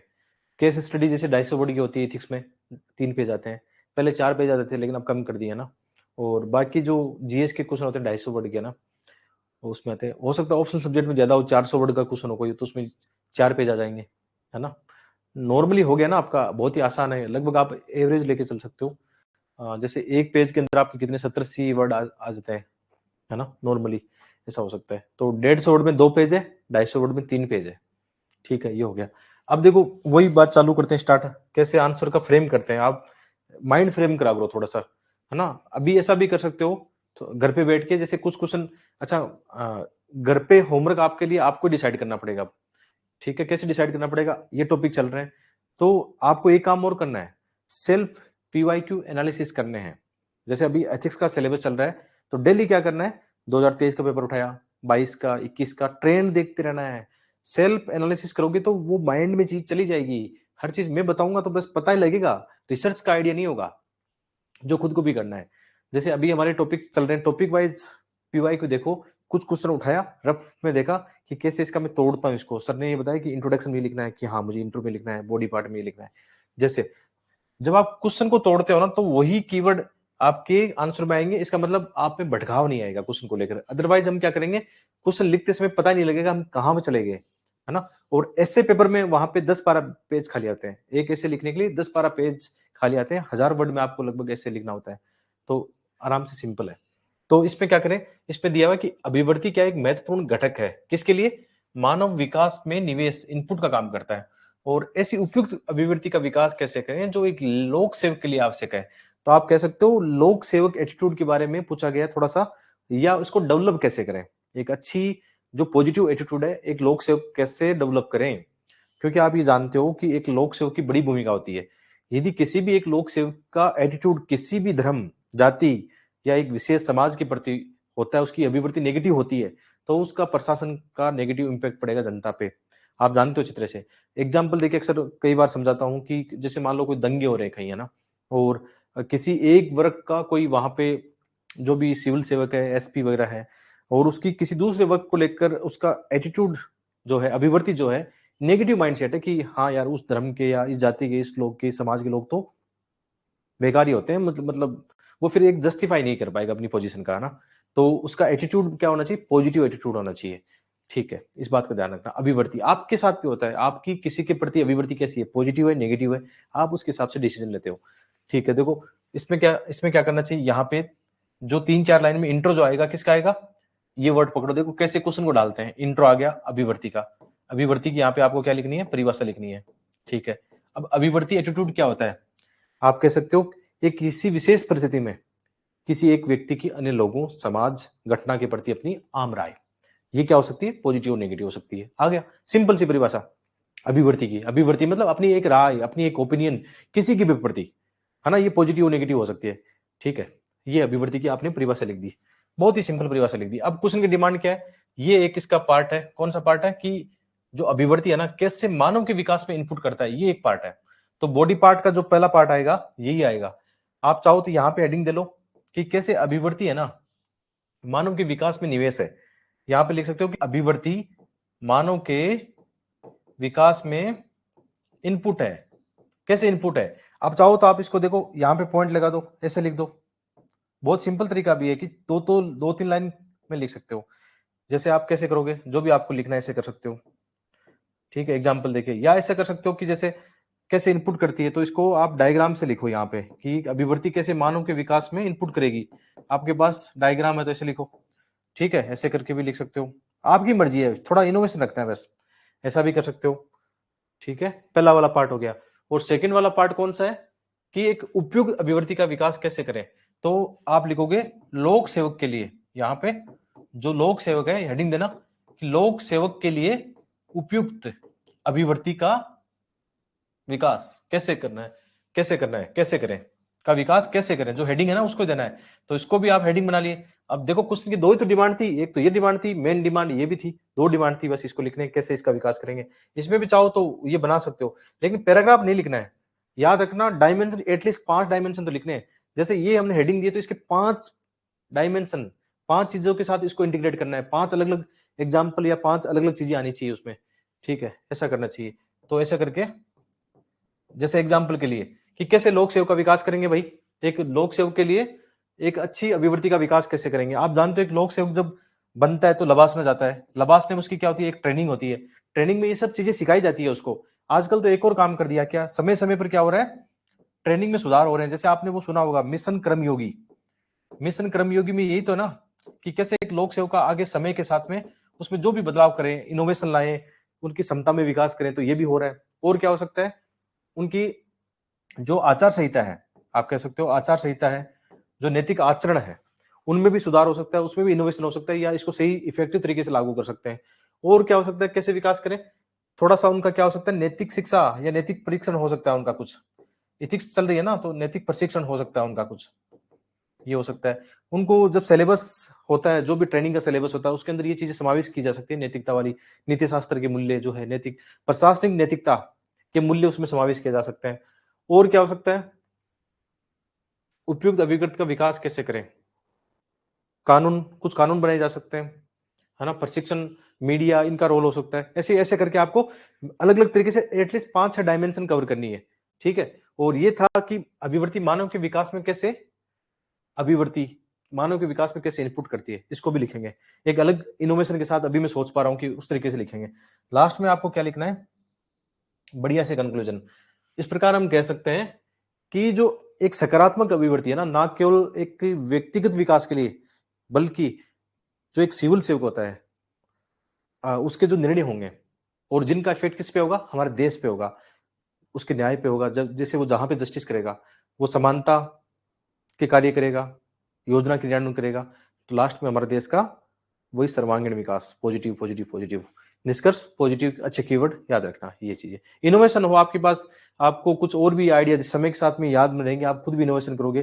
टॉपर्स की कॉपीज देखना बार बार, है ना, बार बार टॉपर्स की कॉपीज देखोगे। जैसे आप एथिक्स पढ़ रहे हो तो एथिक्स में देख लो हिंदी मीडियम में, जैसे लास्ट ईयर आपको कॉपी मिल जाएगी इनकी, अपने जो मोहन मंगावा है, अशोक सोनी है, मोहन जाखड़ है, जो हिंदी मीडियम के टॉपर है, जिनके एथिक्स में अच्छे नंबर आए हुए 125 130 तक आए हुए इनके, है ना। हिंदी मीडियम की भी अच्छे मार्क्स आए, लास्ट ईयर भी बात कर रहा हूँ। अशोक सोनी के 129 है, मोहन के 120 प्लस है शायद। और भी बच्चे हैं जिनके ये आए हैं। ठीक है, तो हिंदी मीडियम की कॉपी आपको दृष्टि वगैरह देख लेना, वहाँ पे मिल जाएगी। और इंग्लिश मीडियम में थोड़े से ज़्यादा है, 130-40 आए हैं जिनके, आप देखना। आजकल टेलीग्राम पे सब जगह मिल जाती है, सर्च करना किसके हाईएस्ट मार्क्स इथिक्स में है, सर्च करोगे गूगल में सब मिलेगा। थोड़ा खुद से भी सोच विचार के काम करना है।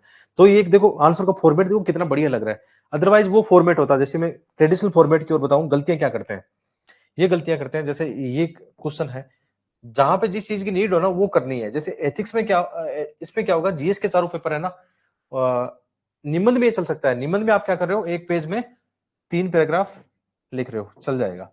या 2 पैराग्राफ में आप निबंध के पैराग्राफ आ रहे हैं, 2 पैराग्राफ में आप लिख रहे हो, निबंध में चल जाएगा। क्योंकि निबंध में आपके पास टाइम और स्पेस दोनों बढ़िया है। आपके पास यूपीसी कह रही है 10 पेज है, लिखो आराम से। वहां पे बुलेट पॉइंट वाला मामला नहीं है निबंध में, निबंध केवल पैराग्राफ से में। लेकिन यही हम जीएस में लिखने बैठे, जैसे अभिवर्ती लिखने बैठे, तो पहले एक बड़ा सा इंट्रो आ गया आपका, अभिवर्ती का आ गया एक पैराग्राफ, फिर आप इसको लिखो कैसे इनपुट है। तो एक पैराग्राफ, 2 पैराग्राफ, 3 पैराग्राफ, 4 डायमेंशन लिखोगे, लो खत्म, आपका स्पेस भी खत्म। मतलब सेकंड डायमेंशन बच गई, इसलिए नंबर नहीं आते हैं। इसका मतलब ये एक अपने आप जो स्टूडेंट है, एस्पिरेंट है, उन्होंने एडजस्ट कर लिया सिचुएशन के हिसाब से। भाई अब टाइम भी कम है, 150 वर्ड में लिखना है, तो मैं क्यों पैराग्राफ में लिखूं, और मुझे डायमेंशन भी देनी है, अपनी अपनी गहराई भी बतानी है कि मेरे में कितनी क्षमता है, सिविल सेवक बनने की कितनी क्षमता है, वो भी बतानी है। तो आपके पास किसी भी समस्या को निपटने के लिए 10 रास्ते हैं, है ना। या आप में गहराई होनी चाहिए, समस्या से निपटने के लिए आपके पास अलग अलग अप्रोच होनी चाहिए। ठीक है, ऐसा होना चाहिए। तो अपनी गलतियों करके आप सीखोगे, बड़े पैराग्राफ जीएस में नहीं लिखोगे। जैसे ऑप्शनल सब्जेक्ट की बात करूं, जैसे मैं ज्योग्राफी में क्या करूंगा, उसमें भी पैराग्राफ नहीं लिखूंगा, उसमें भी बुलेट पॉइंट और डायग्राम के सारे लिखूंगा, कोई पैराग्राफ नहीं लिखूंगा। हिंदी साहित्य में लोग लिखते हैं पैराग्राफ, इसकी भी आप टॉपर्स की कॉपीज देखना। आप इसमें 2 तरीके के टॉपर्स है, आप देखना जो प्रदीप द्विवेदी हिंदी साहित्य में, उसने 344 नंबर उसके आए हैं। तो वो लोग क्या लिख रहे थे, वो पॉइंट फॉर्म में लिख रहा था, उसकी कॉपी हम मार्केट में मिलती है, मुखर्जी में या सब जगह मिलती है। अभी अभी वाले देखना इस साल के स्टूडेंट कैसे लिख रहे हैं, पॉइंट फॉर्म में लिख रहे हैं या पैराग्राफ में लिख रहे हैं। आपको ये सीखना पड़ेगा, टॉपर्स की कॉपीज देख के, ना ऐसा करना है। बाकी अलग अलग सब्जेक्ट की अलग अलग कहानी होती है। जैसे मैं ज्योग्राफी का आपको बता रहा हूँ, तो ज्योग्राफी में पैराग्राफ नहीं लिखूंगा, लिखना ही नहीं, पैराग्राफ बेकार बना जाएगा, पॉइंट फॉर्म में लिखा जाएगा वहां पे, ना ये सही होगी। ज्यादा से ज्यादा उसमें कोशिश करनी है। जैसे ज्योग्राफी आपके किसी का है ऑप्शनल सब्जेक्ट, तो अच्छा, आप बच्चे कई बार कंफ्यूज होते हैं कि सर आप तो पहले हिंदी साहित्य बोल रहे थे। बीच में 2022 का जो मैंने अटेम्प्ट दिया था, उसमें हिंदी साहित्य भरा था, उस समय पढ़ भी रहा था मैं हिंदी साहित्य, है ना, लगभग 70% कवर भी किया था। बीच में 4 मेंस, जो पहले 4 मेंस लिखे ज्योग्राफी से लिखे, फिर फ्री नहीं हुआ 2022 में, आपको सबको पता है फ्री नहीं हुआ। तो बाद में मैंने छोड़ दिया कि यार अब हिंदी साहित्य छोड़ो, जो अब ज्योग्राफी पढ़ा हुआ है तो उसी से देते हैं, जो को देखा जाएगा। प्लस 1-2 सालों में थोड़ा ट्रेंड भी चेंज हुआ था, ज्योग्राफी के कुछ पॉजिटिव चीजें मुझे देखने को मिल रही थी, जो बच्चे सिलेक्ट हुए हैं। तो बाकी एक चीज इसमें ये जोड़ूंगा, जो भी ऑप्शनल सब्जेक्ट डिसाइड करो, है ना, जो भी ऑप्शनल सब्जेक्ट डिसाइड करो, केवल आपका डिसीजन होगा। वो ना मेरी माननी है, ना किसी बड़े भाई की माननी है, माननी किसकी, अपनी माननी है, रिसर्च करना है। कोई किसी को ब्लेम नहीं करेगा कि सर आपने तो कल को ये बोला था, ऐसा नहीं करना है। क्योंकि मुझे पता है, हो सकता है मेरा खुद का माइंड सेट जैसे चेंज हो गया ना, अभी बीच में हिंदी था, अभी मैंने वही रखा कि यार 4 मेंस लिखे, कुछ तो नॉलेज है ही ज्योग्राफी का मुझे। हिंदी साहित्य लूंगा तो 250 हाँ आ जाएंगे 250, ठीक है, ज्योग्राफी में 250 ले आएंगे बस। यही सोच के थोड़ा टाइम कम था, उसको देख के वो डिसीजन रखा। तो अपनी गलतियां समझ गए ना कि इस फॉर्म में नहीं लिखना है, तो ये हमें करना था। अब जैसे इनोवेशन कैसे करना, एट ए पॉइंट मुझे कुछ थिंकिंग आ रहा है कि इसको यार मैं ऐसे लिखूं, पैराग्राफ की जगह मैं इसको थोड़ा अलग तरीके से लिखता हूँ। तो इंट्रो तो अपना सेम रहेगा कि मुझे अभिवृद्धि की परिभाषा लिखनी है। बदलाव मैं यहाँ कर रहा हूँ कि महत्वपूर्ण घटक है जो मानव विकास, इसको मैं तोड़ता हूँ कि अभिवृद्धि, देखो कुछ डायग्राम बनाते हैं कि ये अभिवृद्धि है, कि अभिवृद्धि क्या है, जो लिखा है उसको डायग्राम में लगते हैं। ये क्या कर रही है, मानव के विकास में इनपुट करती है। ये क्या कर रही है, इनपुट कर रही है किसके, मानव विकास में, मानव विकास में इनपुट दे रही है ना। तो इसको भी बना लिया हमने। यहाँ पे इनपुट लिख सकते हैं, लिखना चाहो तो निवेश लिख सकते हैं, जो इसमें दिया हुआ है निवेश लिख दिया। चलो ऐसा कुछ करने की कोशिश करें, अच्छा बुरा पता नहीं अभी, क्योंकि ऐसा इनोवेशन करना पड़ेगा हमें। तो अभिवृद्धि क्या कर रही है, मानव के विकास में निवेश कर रही है। अब इसको 2 तरीके से हो सकता है, या तो फिर अभिवृद्धि कैसी बनेगी, लोगों की सकारात्मक अभिवृद्धि बनेगी, है ना, एक बनेगी नकारात्मक अभिवृद्धि। ठीक है, अब जिनकी सकारात्मक अभिवृद्धि बनी, आगे अभिवृद्धि लिख लेंगे, ठीक है, तो उसका विकास कैसे होगा, वो क्या करेगा, अपने स्वयं के लक्ष्य आसानी से पालेगा, उसके रिश्ते क्या होंगे, बहुत मजबूत होंगे, अच्छे से होंगे, क्योंकि वो मैनेज करेगा, वो जानता है अपनी पॉजिटिव इसको लेकर, वो विकास के रास्ते पे आगे बढ़ेगा, हम जानते हैं, डेवलपमेंट करेगा। ठीक है। इसके अलावा सार्वजनिक जीवन में भी आगे बढ़ेगा, करियर की ऊंचाई पे, ऐसा मैं सोच पा रहा हूँ कि ऐसा हो सकता है। और इससे क्या होगा, समाज में भी फिर उसका अच्छा योगदान होगा, एकता वगैरह या नैतिक मूल्यों का विकास होगा, सत्यनिष्ठ होगा, ऐसे करके। और नेगेटिव होगा तो उसका क्या इम्पैक्ट होगा, उसके डिसीजन नेगेटिव होंगे तो उसका समाज पे क्या इम्पैक्ट हो सकता है, उसकी फैमिली पे क्या हो सकता है, खुद पर क्या हो सकता है। ऐसा मैं थिंकिंग कर रहा हूँ कि ऐसा होना चाहिए, ऐसा करना चाहिए। अब गलत सही की तो बात की बात है, एक बार इनोवेशन तो करें हम, है ना। तो ऐसा भी कर सकते हैं, ये थोड़ा अच्छा लगता है, प्रेजेंट करने का तरीका अच्छा लगता है कि हमने इस डायमेंशन को डायग्राम में चेंज कर दिया, है ना। ठीक है, अब हो सकता है कुछ कीवर्ड इधर उधर हो जाए, बाकी ऐसा करना चाहिए। इनोवेशन आप लोगों ने किया होगा, बहुत सारे हजार बच्चे तो हजार तरीके के तरीके होंगे यहाँ पे। ठीक है, ऐसा करना चाहिए। बाकी सेकंड डायमेंशन में तो मुझे ऐसा लगता है पॉइंट फॉर्म वाला ज्यादा है, क्योंकि वहां पे अपने पास अपॉर्चुनिटी है पॉइंट फॉर्म में लिखने की। कैसे, अभी देखते हैं मॉडल आंसर। और मॉडल आंसर कोई परफेक्ट नहीं होता है। मैं अपने वाले मॉडल आंसर से हो सकता है आपके कितने बढ़िया अच्छा हो, उससे फर्क नहीं पड़ता। फर्क पड़ेगा इस बात का आंसर राइटिंग का, कि आप कितनी मेहनत करते हो, कितनी गहराई के साथ बात कर रहे हो। ठीक है, तो क्वेश्चन आपने देख लिया होगा। अभिवृत्ति क्या है, तो यहाँ पे मैंने क्या लिखा कि अभिवृत्ति क्या है, एक दी गई परिस्थिति में, वही इंट्रोडक्शन जो अपनी किताब में वही परिभाषा है लगभग। ठीक है, अभिवृत्ति परिभाषा आ गई।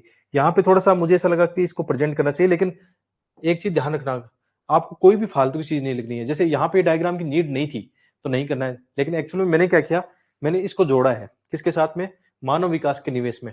देखो अभी मैं आपको जो वहां पे डिस्कशन बता रहा था कि मुझे ऐसा डायग्राम बनाना चाहिए था, जब मैं मॉडल आंसर लिख रहा था तो मेरा माइंड सेट ऐसा था कि मुझे ऐसा बनाना चाहिए था। कैसे, जैसे कोई भी अभिवृत्ति हम जानते हैं, उसका एक क्या होता है, अभिवृत्ति बहुत सिंपल होती है। आपकी अभिवृत्ति बनती कैसी है, किसी भी घटना, किसी भी व्यक्ति को आप देखते हो तो आप देखते हो उसके कोई इमोशन आता है। आप जिससे बहुत प्यार करते हो तो प्यार का इमोशन आएगा, आपका दुश्मन है तो आपको घृणा का आएगा। आप सांप को देखोगे, चलते हुए सांप को देखोगे तो आपको लगेगा काट लेगा, इमोशन कैसा आएगा, डर का आएगा। इमोशन, आपकी एटीट्यूड कैसे बनता है, यानी आपकी एक राय कैसे बनती है, राय के हिसाब से डिसीजन लेते हो, तो सबसे पहले उसमें इमोशन आता है कि सबसे पहले हमने कुछ भी देखा तो आपके मन में इमोशन आएंगे। अब इमोशन प्रेम भी हो सकता है, घृणा भी हो सकती है, डर भी हो सकता है, कुछ भी हो सकता है। ठीक है, या न्यूट्रल भी हो सकता है, कई बार रहने दो कोई बात नहीं। ठीक है, दूसरा क्या होगा, जैसे ही आपने देखा आपके इमोशन डेवलप हुए माइंड में, है ना, आपके इमोशन बनना शुरू हो गए ना, कि आपको क्या डिसीजन लेना है, तो आपका माइंड है ना विवेक बुद्धि इस्तेमाल करेगा, सोच विचारेगा कि मुझे वहां अब जाना चाहिए। जैसे आपके दोस्त है रास्ते में आपको दिख गया जाते हुए ना, अभी मेंस के एग्जाम पास में है, तो जैसे दिखा तो मन तो क्या करेगा यार, मिलते हैं दोस्त से जाके, लेकिन बुद्धि क्या कहेगी, जो आपके विचार क्या कहेंगे, यार अभी रुको एग्जाम में थोड़ा जाने दो उसको, पढ़ते हैं। ठीक है, तो आप डिसीजन क्या लोगे, क्या अभी रहने देते हैं, अभी चलते हैं। और वैसा ही आपका व्यवहार होगा, आपका व्यवहार हो गया ना, आपने डिसीजन लिया कि अभी मैं नहीं मिलता हूँ, अभी मेरे मेच्योरिटी इसी बात में कि जाके पढ़ लूं, है ना, तो वो व्यवहार हो गया। तो अभिवृत्ति किससे मिलकर बनती है, आपके इमोशन से, आपकी जो कोग्निटिव पार्ट है, कोग्निटिव मतलब सोचने समझने वाला पार्ट है, संज्ञानात्मक हिंदी में बोलते हैं, और व्यवहार आपका रियल में आप कैसा व्यवहार करते हो। तो हो गया सिंपल। तो ये कैसे अभिवृत्ति, ये जो पार्ट है कैसे योगदान देगा मानव विकास में। तो ये डायग्राम भी ठीक है, बुरा डायग्राम नहीं है, अच्छा डायग्राम है। गिवन सिचुएशन में कुछ भी आ जाए, मेंस के एग्जाम लिख रहे हो, उस सिचुएशन में आपको कुछ भी याद आ जाए तो लिखना है, वहां अटकना नहीं है। इस बात का ध्यान रखना। उन लोगों के इंटरव्यू ज्यादा होते हैं जो कॉपी भर के आ जाते हैं, 20 के 20 क्वेश्चन करके आ जाते हैं। अच्छा बुरा तो बाद की बात है, आप किसी भी टॉपर से पूछना एक बार, वो बड़ी बातें बाद में होती है। ठीक है, पहली प्राथमिकता क्या होती है कि यार मेरे कैसे जैसे क्वेश्चन हो जाएं। और जो घर पे अच्छी प्रैक्टिस कर लेता है, टाइम मैनेजमेंट भी कर लेता है, तो उसका आंसर भी अच्छा होने लगता है, क्योंकि उसके जब प्रैक्टिस करता है बार बार तो उसके आइडिया अच्छे होते हैं। जैसे मैं अभी प्रैक्टिस कर रहा हूँ आप लोगों के साथ, मुझे कोई प्रॉब्लम नहीं होगी। अगले 2.5-3 महीने आपके साथ जैसे प्रैक्टिस करूंगा, मुझे मेंस के एग्जाम में कोई प्रॉब्लम नहीं होगी। मुझे नहीं लगता कोई इशू होगा कि मेरा इंटरव्यू कॉल ना हो पाए। मैं अभी बोल रहा हूँ आपको ये बात, मुझे ऐसा कॉन्फिडेंस अभी है।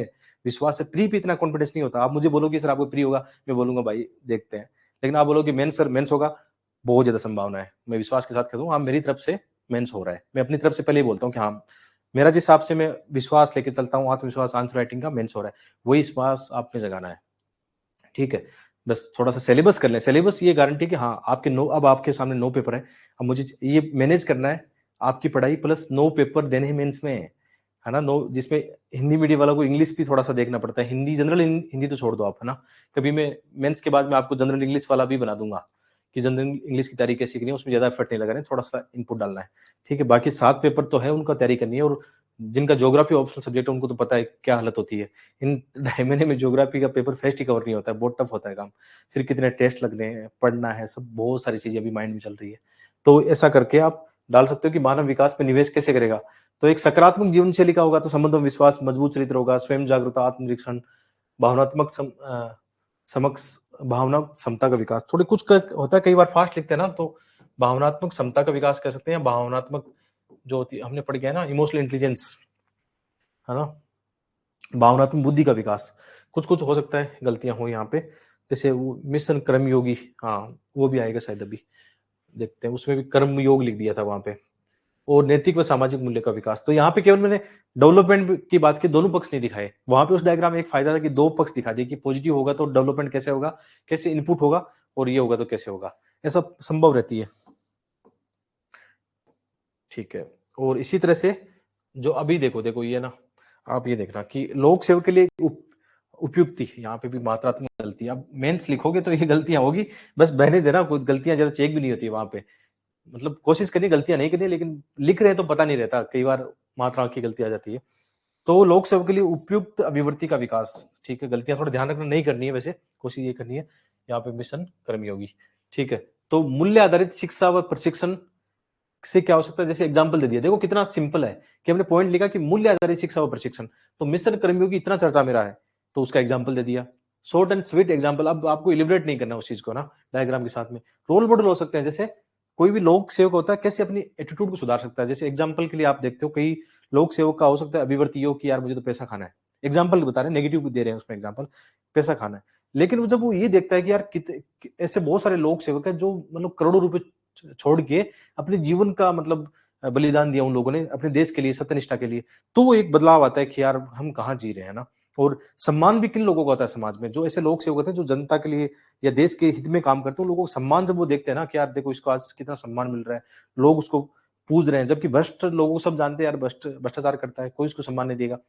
तो ये भी बहुत इंपॉर्टेंट है, दंड और पुरस्कार भी क्या कर देते हैं, अभिवृत्ति में बदलाव लाते हैं, ठीक है, रोल मॉडल भी होते हैं, दंड और पुरस्कार भी होते हैं, प्रेरणा व प्रोत्साहन, अच्छा ये ठीक है, ये होते हैं। इसके अलावा बहुत सारे रूल्स एंड रेगुलेशन होते हैं, जवाबदेही पारदर्शिता के रूल्स होते हैं, नैतिक आचरण व नियम होते हैं, संवेदनशीलता व करुणा का विकास भी हो सकता है उनको ट्रेनिंग करके, कैसे भी करके। तो बहुत सारे ऐसे कीवर्ड आपके पास साथ आने चाहिए, कैसे भी लिख सकते हो। देखो इस क्वेश्चन में मैंने वो ही लिखा है, कोई कहीं से देखा नहीं है, जैसे क्वेश्चन देखा और 7 8 12 10 12 मिनट में इसको लिख दिया, जैसे मैं कल आपके लिए मॉडल आंसर तैयार करा था एकदम से, ऐसा हो गया, ठीक है।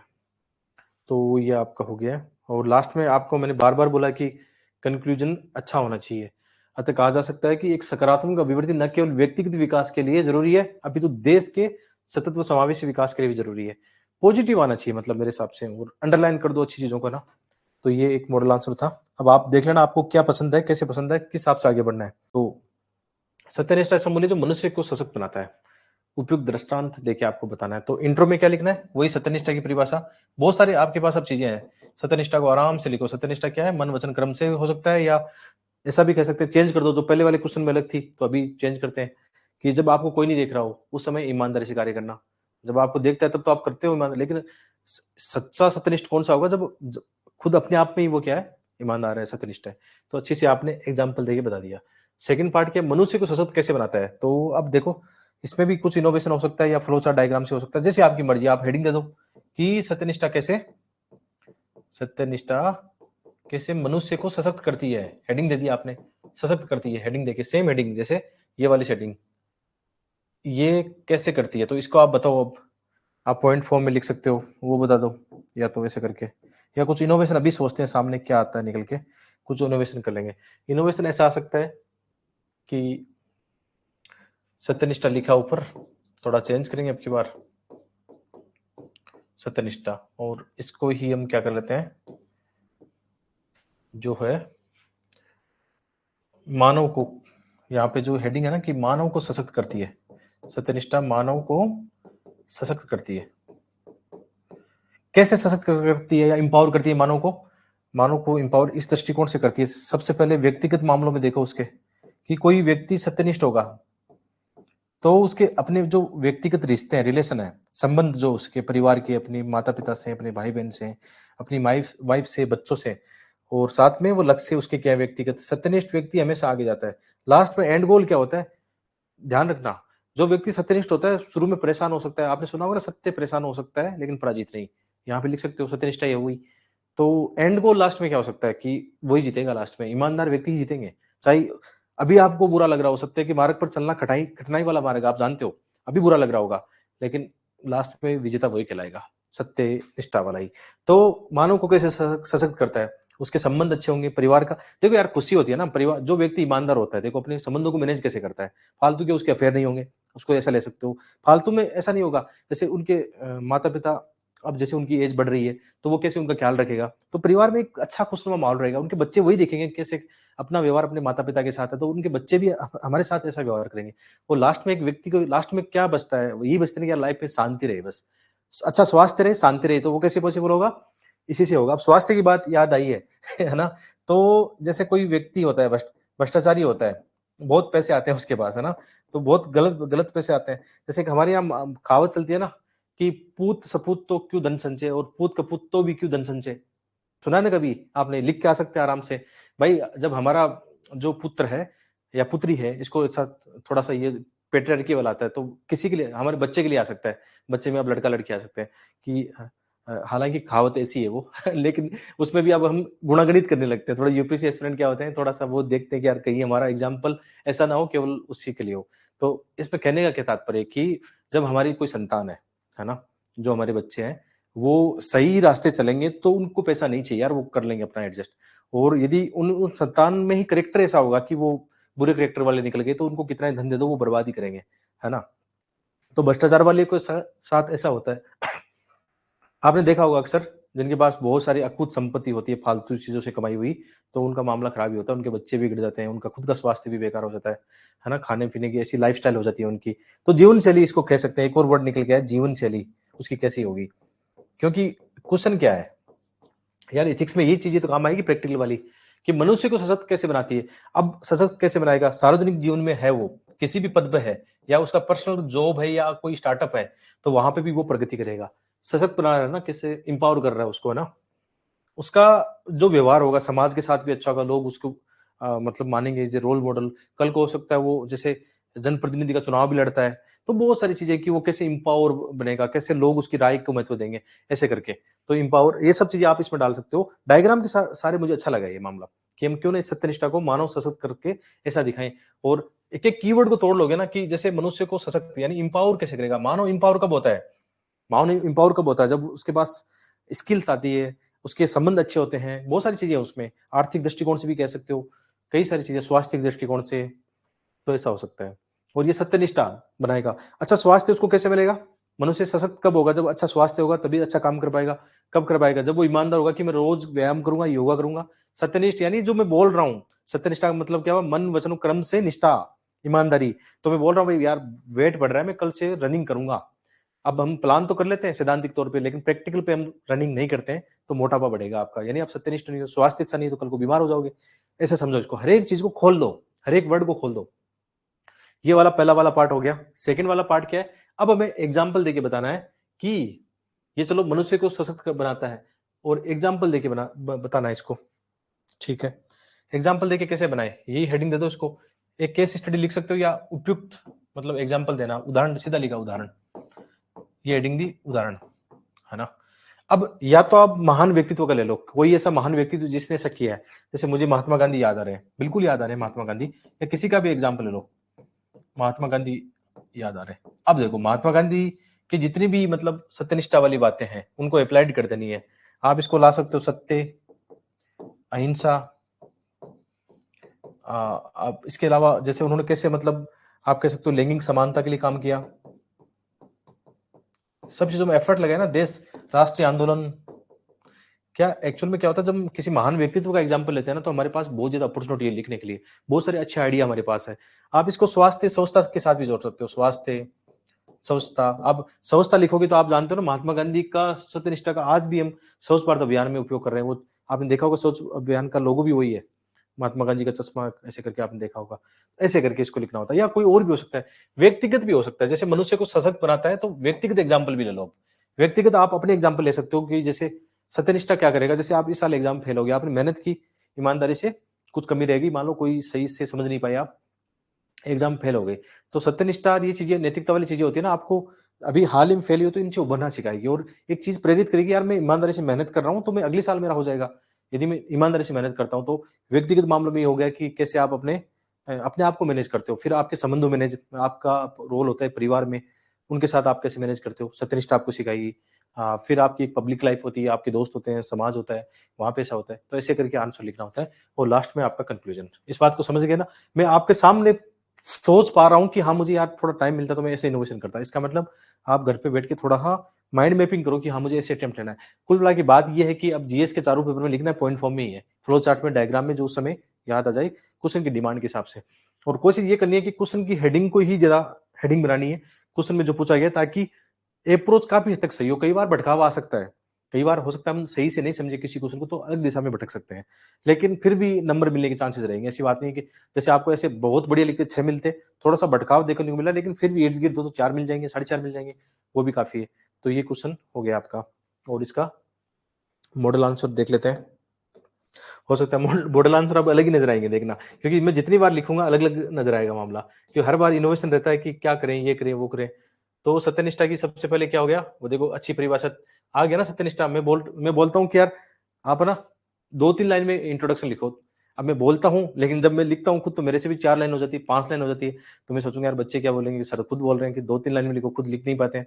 तो अभी वो आने लगा है कि अब 2-3 लाइन में लिखेंगे अब, क्योंकि शॉर्ट एंड स्वीट अच्छा लगता है। तो ये आपका ये हो गया इंट्रो। अच्छे से इंट्रो हो गया, कोटेशन वगैरह ही हो गया ना, ये तो किसी न किसी कोटेशन होगा। अच्छा, अच्छा कोटेशन है। और उसके बाद में सत्यनिष्ठा की जो बात चल रही थी कि सत्यनिष्ठा कैसे मानव को सशक्त बनाता है। देखो ये डायग्राम सही है, यहाँ पे थोड़ी मात्रा की अशुद्धि है। ये मैं मेंस के एग्जाम में करता है, मेरे साथ होता ही है ऐसा। कुछ फास्ट लिखते हैं तो याद नहीं आता मन में क्या चल रहा होता है, हाथ क्या लिख रहा होता है। लेकिन वो सबके साथ ऐसी छोटी-मोटी त्रुटियाँ होती हैं और लोग टॉपर बन के चले गए हैं। तो ज़्यादा टेंशन मत लेना, कोशिश करो कि अपनी गलतियों को फाइंड करो। फिर हम जब फ्लो में लिखते हैं, इतना लिखते हैं तो 2-4 जगह मात्रात्मक गलतियाँ आ जाती है। कोई बात नहीं, उनके नंबर नहीं कटेंगे, ठीक है। हाँ, बहुत ज़्यादा ये होता है कि निबंध में थोड़ी-सी गलती आती है तो थोड़ा-सा काट सकता है कि वो थोड़ी भाषा की पकड़ भी देखते हैं निबंध में।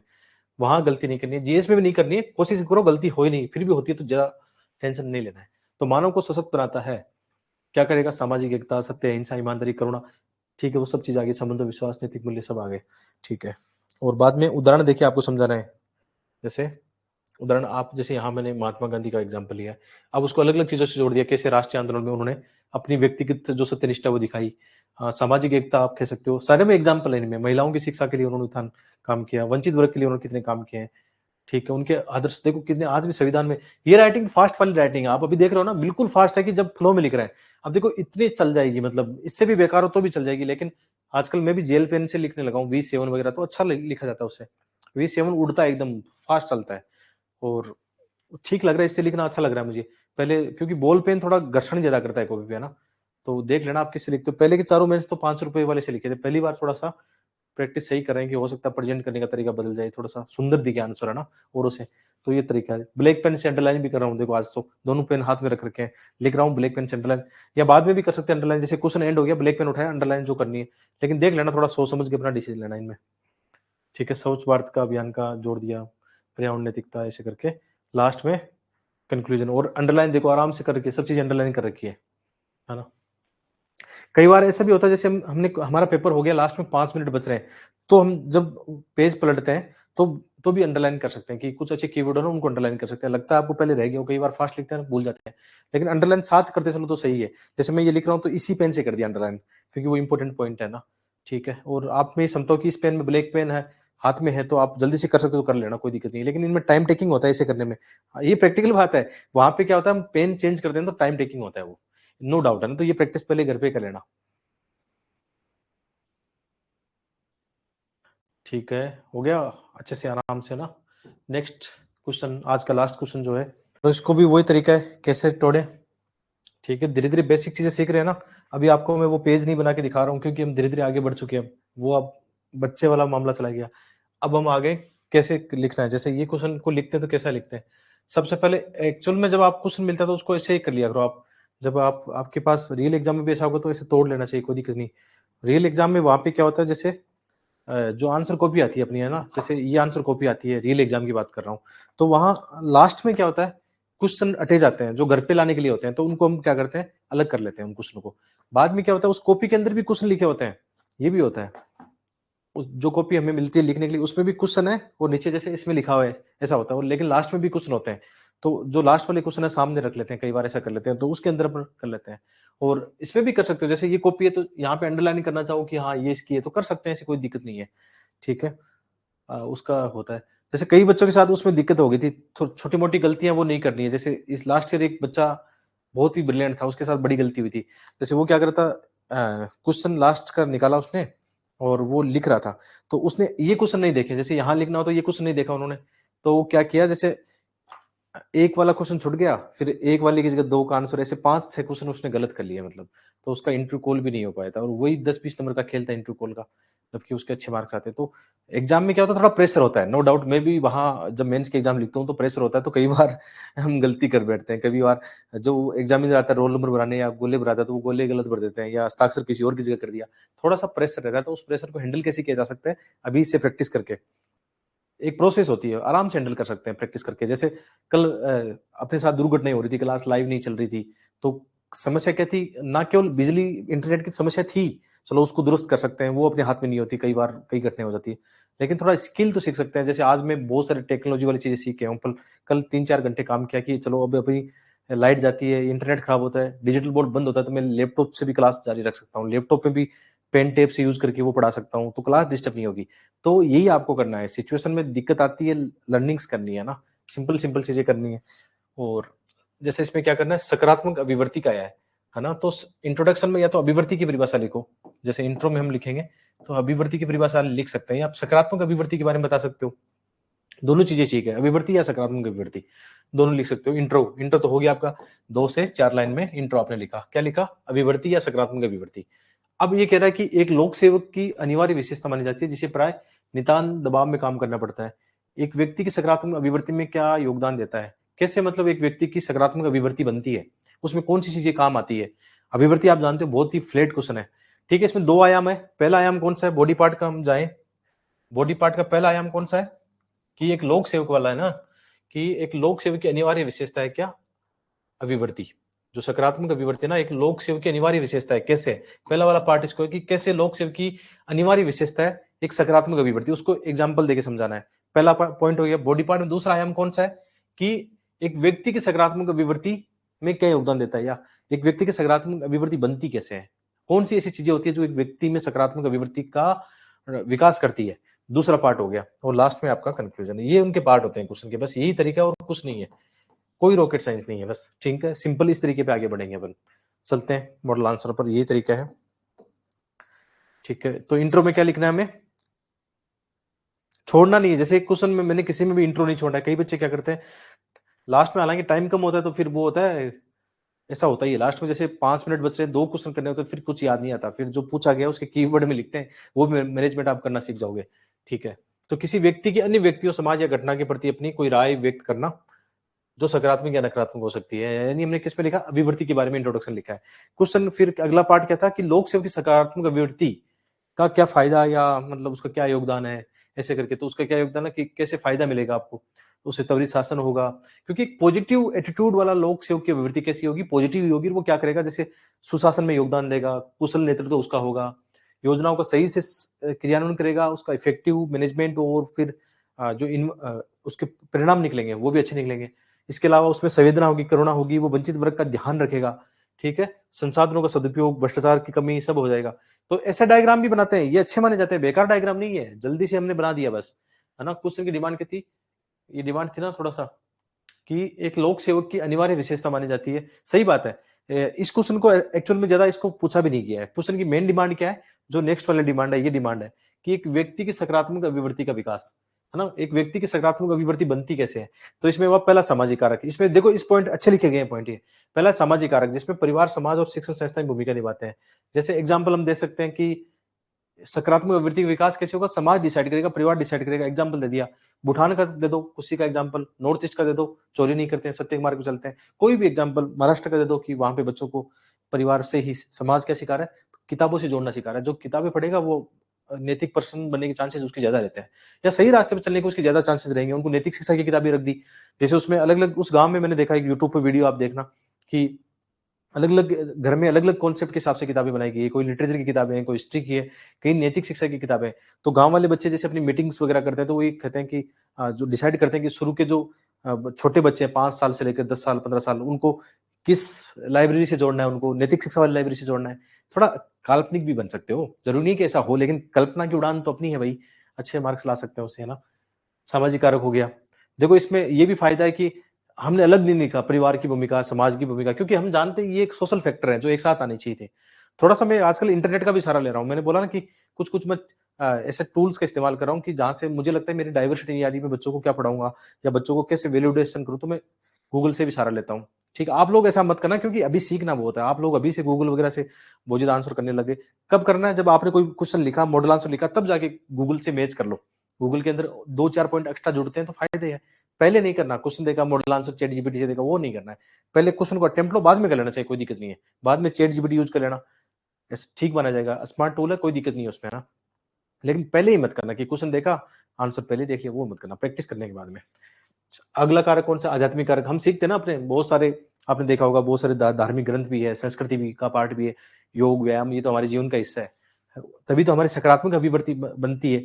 ठीक है? चीज़ें हम सीखते हैं, उसको अप्लाई करते हैं, ये कर सकते हैं। इसके अलावा आत्म सुधार, आत्म-निरीक्षण भी होता है कि किसी भी इससे भी अभिवृत्ति का पॉजिटिव होता है।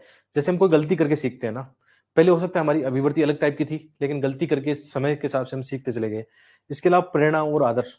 आदर्श व्यक्तित्व, देश में अच्छे कार्य करने वाले व्यक्तित्व से सीखना। अभिवृत्ति का विकास ऐसे तो होगा ना, मीडिया संचार की भूमिका होती है। स्वच्छ भारत अभियान में इसका बड़ा रोल था एक। और लास्ट में अभिवृत्ति यदि अच्छी होगी तो क्या होगा? फास्ट में बस लिख दो जितना टाइम है, उसके हिसाब से। तो ये हो गया ना अपना आज का।